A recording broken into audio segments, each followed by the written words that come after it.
Today we are with Professor Ashan Riddi, Head of Department of History, Rajiv Gandhi University, Doimuk in Arunachal Pradesh, and also a core member and the coordinator of the research team to identify the unsung heroes of freedom struggles from Arunachal Pradesh.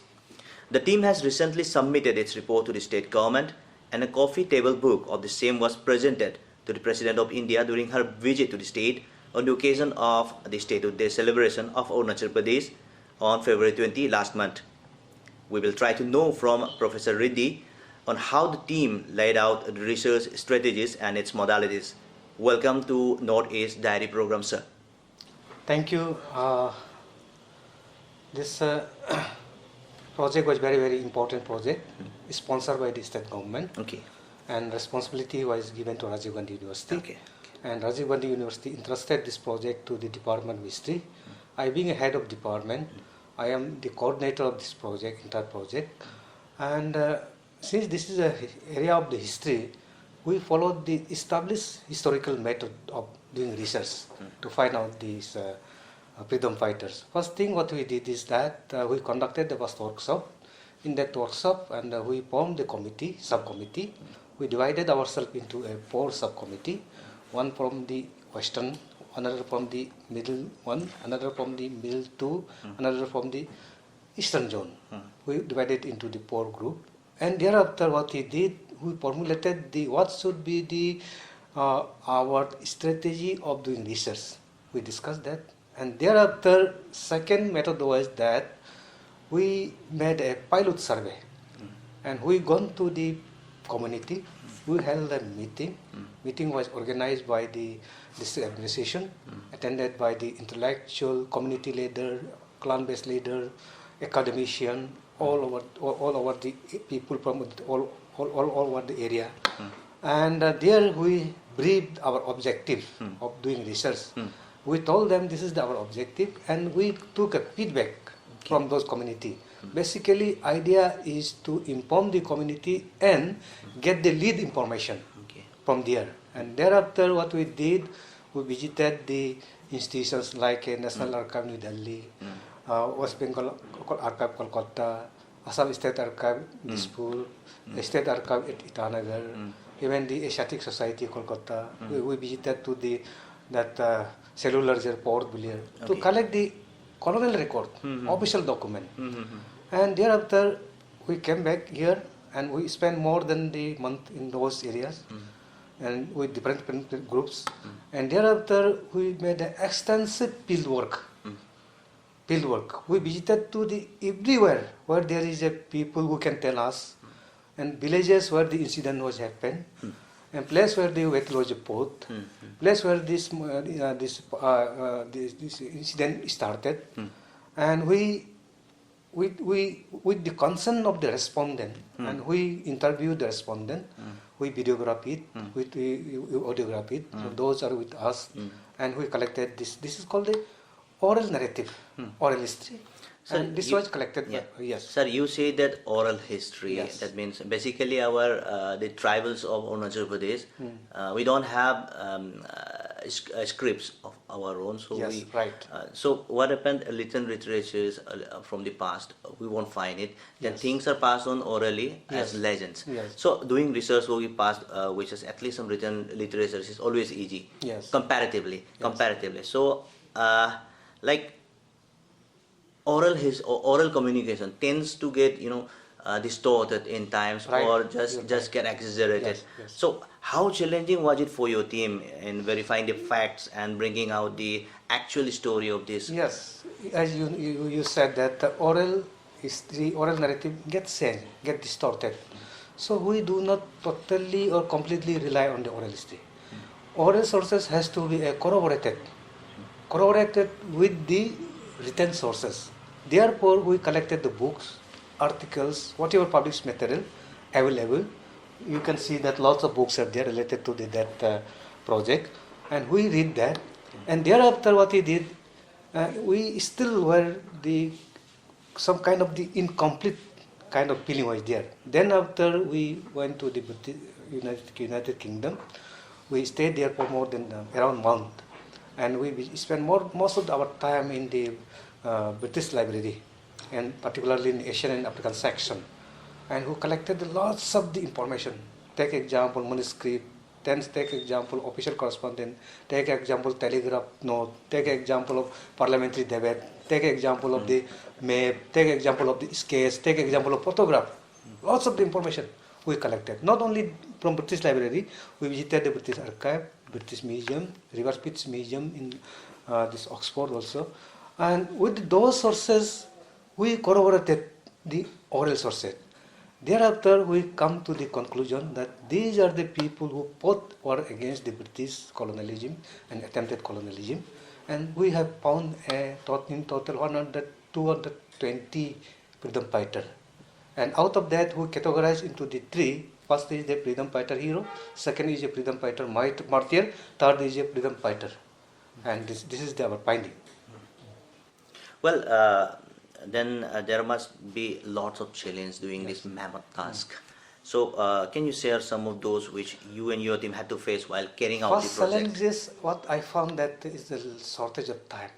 It could have been 2-3 years of the research project, and we had hardly 10 months at the end, and we had to do the thing very hurriedly, and still I feel incomplete. Shortage of time. Second was this problem of language. As you said, that if I go to the Wanshu and Nokte Kamti area, some of the elderly people, they were not able to communicate with us in Hindi or something English. They had to talk with us with their own language.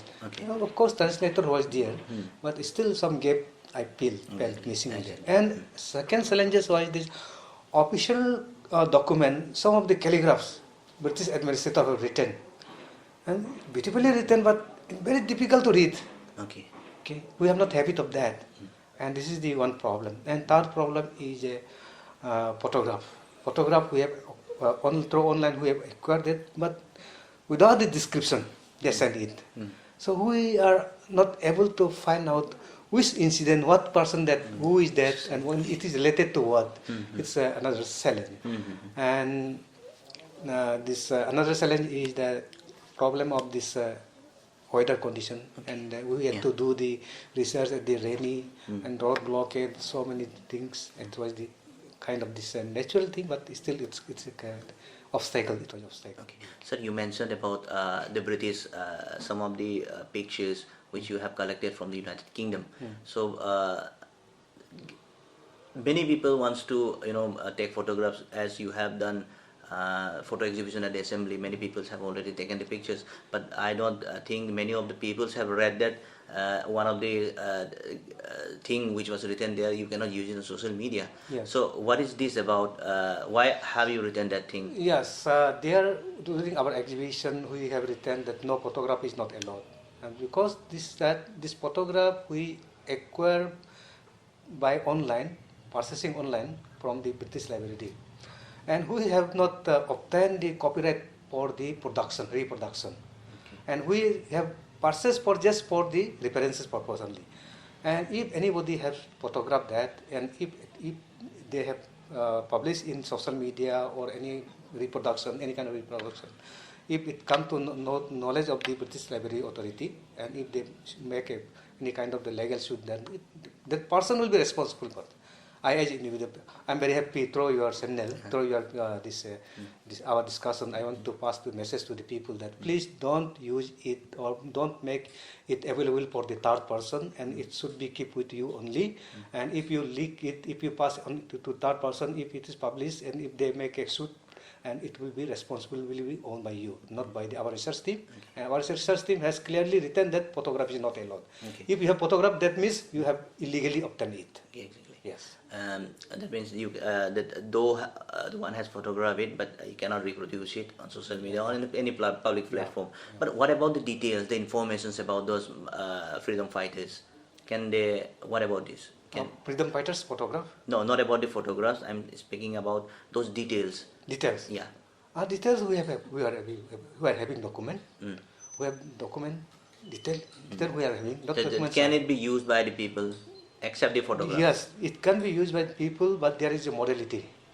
You have to obtain it properly through us. You have to make a proper acknowledgement there is a method how to acknowledge. Okay. And that procedure we have to follow. And we are going to form the committee to make make a SOP, how to obtain it, how to use it. It should be used by people Exactly. for use only. But we have to properly acknowledge and properly we have to this methodology is there. You have to follow that proper methodology. What government is telling is like they will make separate chapter or lessons like this on these freedom fighters. Then obviously it's going to be public, no? Yeah. So how come it will? It's reasonable to take permission from you before using it. After publication in the book, it's public property. Okay. It becomes it's under the public domain. Public can use it. Public can interpret. Before publishing it. Before publishing, you cannot use. But we are not publishing the document. We are publishing our findings only. Okay. Okay. In the book, and definitely we are working on it. We will be including in the class 6, 7, 8, and looking for the college level also, university level also. We are doing it. So lastly, sir, among these heroes about whom you and your team had done the research work, who do you personally think is the most interesting and why? A single. Most interesting is Mehdi Raja is very interesting. Okay. Tagi Raja is very interesting. Okay. And then Sapap Langlu, Kamti Ship is very interesting. Okay. Matmur Jamo is very interesting. Yeah, little bit about them, sir. About a person, one whom you you find the most interesting. One person. Why? Kamti, Kamti occupied the Sadia of the Ahom, and they were ruling there. And Kamtis were dislocated by the British, and the Kamti ships were very unhappy, and they were angry over it, and they want to drive out the British. And therefore, in 1839, Kamti ship under the leadership of Sapap Langlu, sometimes it's called as runaway, they flung and attacked the British outposts in the Sadia, and they killed the Captain Adam Wade, and killed 80 British men. And thereafter the war started, and they fought a 4 years long war. And ultimately in 1843 they were defeated, and the Sadia was taken by the British. Okay. That's all, sir. Thank you very much, and also many congratulations to you and your team for completing such a mammoth task and research work in just a short period of time. And thank you for talking with us in Notice Diary program. Thank you, sir. Thank you.